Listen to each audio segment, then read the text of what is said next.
آج کتنا آسان ہو گیا نوجوانوں کے لیے زنا کرنا بھائی.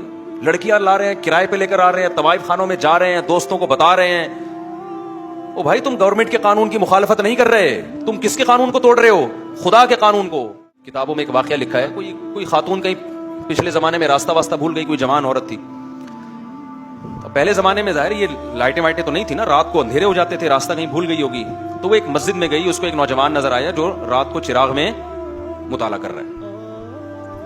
تو وہ گئی اس کے پاس کہ مجھے رات کو یہاں مسجد میں کہیں کونے میں آرام کرنے دو, میں جوان عورت ہوں, کہیں بھٹک گئی, کچھ مسئلہ ہوگا. تو وہ نوجوان بیچارہ مجبور تھا, اس نے کہا ٹھیک ہے جی آپ کنارے پہ لیٹ جائیں. اس نوجوان نے کیا کیا, اس عورت نے دیکھا یہ نوجوان نا پوری رات اس چراغ کی آگ میں اپنی انگلی لے کے جاتا اور جب جلنے لگتی تو واپس لے آتا. بار بار یہ عمل کر رہا ہے. وہ خاتون دیکھ رہی ہے کہ یہ کیا کر رہا ہے. پوری رات نہ وہ سوئی نہیں, یہ منظر دیکھ کر کہ یہ کرتا کیا ہے, یہ بار بار کہاں لے کے جا رہا ہے اپنی انگلی کو آگ میں, اور جب جلنے لگتی ہے تو واپس. صبح جیسے ہی ہوئی ہے وہ یہ نوجوان اس جوان خاتون تھی اس کے پاس گیا, بولا بھائی خدا کے لیے آپ فوراً مسجد سے باہر نکلو, جاؤ آپ یہاں سے.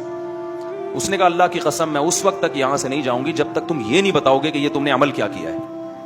اس نے کہا بار بار میرے دل میں رات کو زنا کا خیال آ رہا کہ اجنبی عورت ہے, دیکھنے والا کوئی بھی نہیں, اور یہ کمارا لڑکا. تو میں بار بار نا اس چراغ میں اپنی انگلی جلاتا کہ دیکھ اس کو برداشت کر سکتا ہے, اگر اس کو کر سکتا ہے نا تو آخرت کی آگ بھی برداشت ہو جائے گی تجھ سے, اور ایک انگلی میں یہ آگ برداشت نہیں کر سکتا تو جہنم کی آگ کیسے برداشت کرے گا. آج کتنا آسان ہو گیا نوجوانوں کے لیے زنا کرنا بھائی. لڑکیاں لا رہے ہیں, کرائے پہ لے کر آ رہے ہیں, طوائف خانوں میں جا رہے ہیں, دوستوں کو بتا رہے ہیں. او بھائی تم گورنمنٹ کے قانون کی مخالفت نہیں کر رہے, تم کس کے قانون کو توڑ رہے ہو؟ خدا کے قانون کو.